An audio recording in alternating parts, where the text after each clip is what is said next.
Hello everyone, welcome to the class. आज हम लेंगे income under the head salary. Salary को मैं अगर जब इसका देख रही थी as per exam point of view, तो इसमें से ज्यादा क्वेश्चंस पूछे हुए नहीं है। तो ये बहुत ही छोटा सा लेक्चर रहेगा आज का। मैं पिछले 5 साल के क्वेश्चन पेपर मैंने देखे, उसके अंदर ये 3 बार पूछा गया है। ठीक है। एक क्वेश्चन आपका इसमें लिया गया है profit in lieu of salary. एक शॉर्टनर लिया गया है आपका perquisite and salary with relevant case law. और एक आपको एक छोटी सी केस स्टडी टाइप बना के दिया है। ठीक है। तो क्लास को स्टार्ट करते हैं with the first question, what are profits in lieu of salary. आ जाइए जी। 5 नंबर में पूछा गया है profit in lieu of salary basically क्या होता है। जब भी कोई एम्प्लॉयर अपने एम्प्लॉय को नॉर्मल सैलरी के साथ साथ कुछ एडिशन देता है, ठीक है, उसको हम कहते हैं profit in lieu of salary. यानी कि जो उनको सैलरी और वेजेस मिल रहा है उसके अंदर कुछ एडिशन मिल जाए। ये डिफाइन किया गया है सेक्शन 17 सब क्लॉज 3 में। अब किस टाइप का रहता है, किस टाइप की पेमेंट्स इसमें कवर्ड करी जाती है।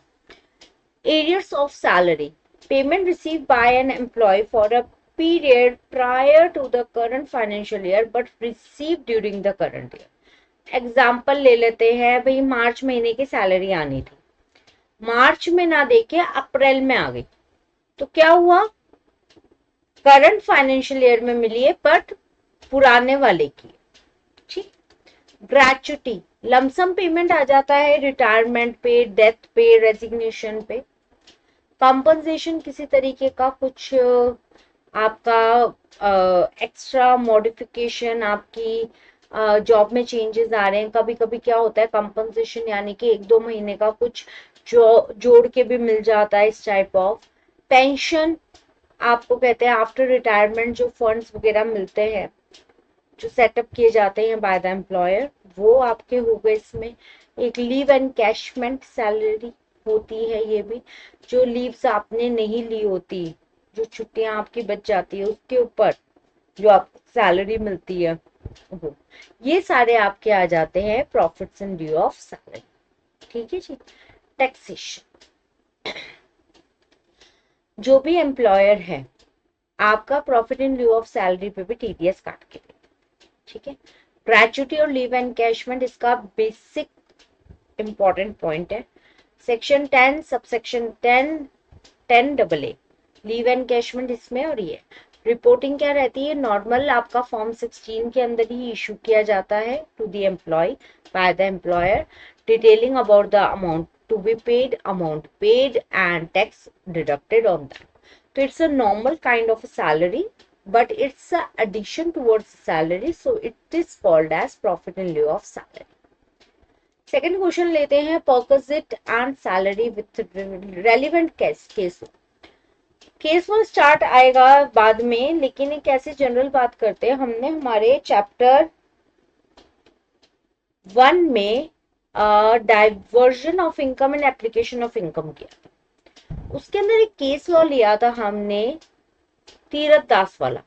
उसके अंदर क्या था, उसमें एक केस ये था कि एम्प्लॉय ये चाह रहा था कि जो उसको सैलरी एम्प्लॉयर से मिलनी है वो उसको सैलरी डिडक्ट करके जो अमाउंट उसको डिडक्ट करवाना था वो चाहता था एम्प्लॉयर डायरेक्टली उसकी वाइफ को दे दे, ड्यू टू द मेंटेनेंस जो कोर्ट का आया था, ताकि वो उसके ऊपर लाइबल ना हो टैक्स के।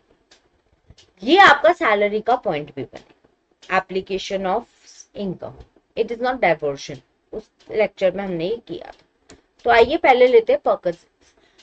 हर एक एम्प्लॉयर को बड़ी ही उम्मीद होती है परक्विजिट्स यानी कि बेनिफिट्स लेने की towards the addition. Likewise when मतलब मजा आता है इन परक्विजिट्स का, बहुत मजेदार चीज होती है। लाइक अ वेलकम किट, जैसे होता है किसी को वेलकम किट का बहुत क्रेज होता है, but it's not like anything कि भाई वो कुछ पैसा मिल रहा है।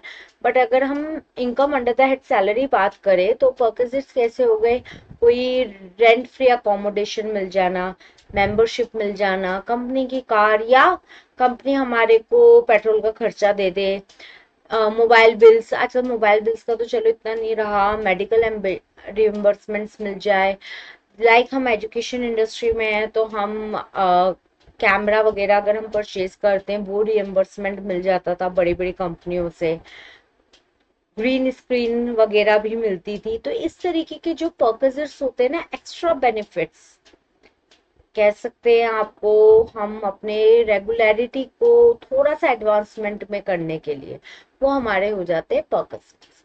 पर्क्सेस बेसिकली आपके section 17 close to go.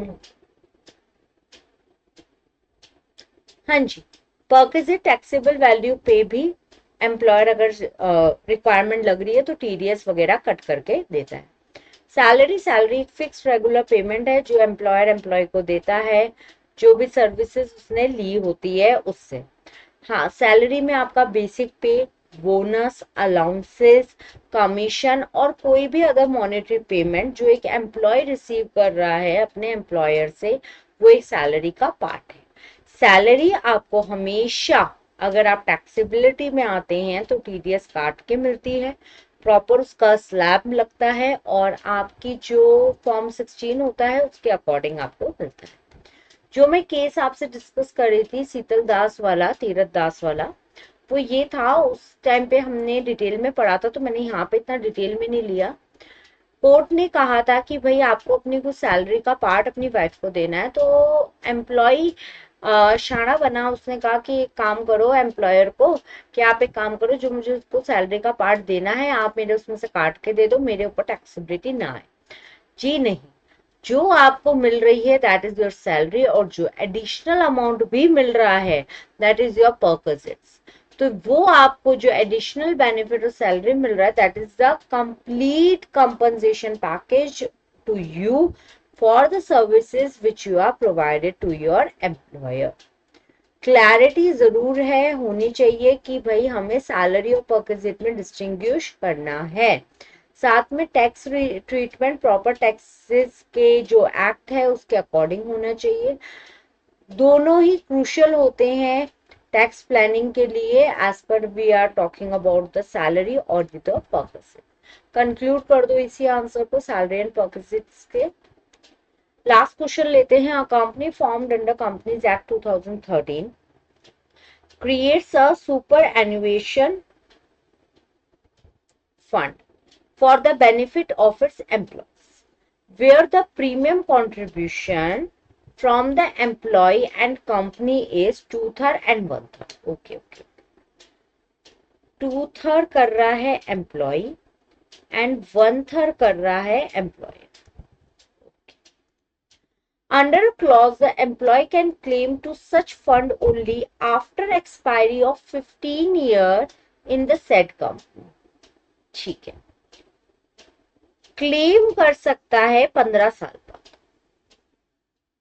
The assessing officer includes such contribution as taxable under the head salaries for the employee. Decide the case 10। ठीक है जी, आइए।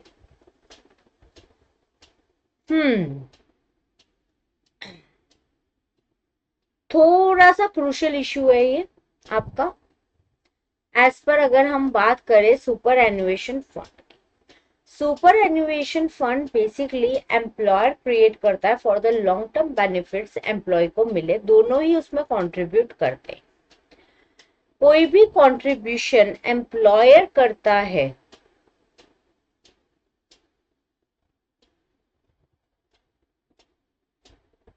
कोई भी कंट्रीब्यूशन अगर एम्प्लॉयर करता है तो वो टैक्सेबिलिटी के पॉइंट पे नहीं आएगा, बट कोई भी कंट्रीब्यूशन एम्प्लॉय करता है तो उसको डिडक्शन अंडर सेक्शन 80C मिल जाती है। ये दो कंडीशन तो है।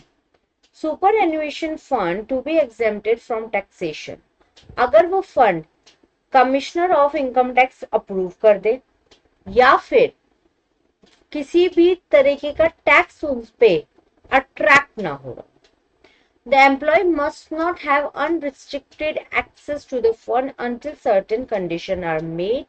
We can say a normally 15 साल तक का टाइम पीरियड तक अगर वो कोई भी अनरिस्ट्रिक्टेड एक्सेस में नहीं करता है, ये 3 कंडीशन में टैक्सेबिलिटी रुक जाती है। आइए एक केस लॉ लेते हैं इसी में, Shri Nirmal commercial limited versus CIT. In this case, the Supreme Court addressed the taxability of contribution made by an employer to the superannuation fund. तो कोर्ट ने क्या कहा? कोर्ट ने कहा कि भैया ये कंट्रीब्यूशन एग्जेम्प्ट है टैक्स, अप्रूव्ड फंड है, सेटिस्फाई कर रहे सारी condition. The court also highlighted that the purpose of such contribution should be for the future benefit of the employee, not for immediate taxable income. तो वही case से हम यहाँ लेते हैं, एम्प्लॉयर कर रहा है, यानी कि एम्प्लॉय कर रही है, कंपनी कर रही है 1/3 contribution in superannuation fund और एम्प्लॉय कर रहा है 2/3। तो fund specify that the employ benefit ले भी कब रहा है? After completing the 15 years of time period. तो the assessing officer has included this contribution as taxable under the head salary. ठीक है, तो यहाँ पे उसकी ये तीनों कंडीशन फुलफिल हो जाएगी, या तो ये कंडीशन फुलफिल हो, ये हो या ये हो। अगर कोई भी एम्प्लॉय उसको छेड़ ही नहीं रहा अपने फंड को 15 साल तक, तो आप उसको टैक्सेबल बना कैसे रहे हो? तो हम इसी को ही यहाँ पे एक्सप्लेन करते, हमें यहाँ पे यही लिखना है, the assessing officer decision to include this contribution as taxable under salary may not be correct, as employees should consult with tax expert to ensure compliances and the proper treatment of the such contribution. तो इस salary के chapter में से सिर्फ ये 3 questions पूछे गए हैं, जो मतलब एज सच ओवर कुछ ऐसा है नहीं स्पेशलिस्ट। ठीक है, अब जो हमारा टॉपिक रहेगा हाउस प्रॉपर्टी, उसमें से भी काफी क्वेश्चंस पूछे गए हैं। ठीक है, तो अब हम मिलते हैं अपनी नेक्स्ट क्लास में with the next topic that is the house property. तब तक आप इसको रिवाइज करें। ओके जी, बाय, टेक केयर।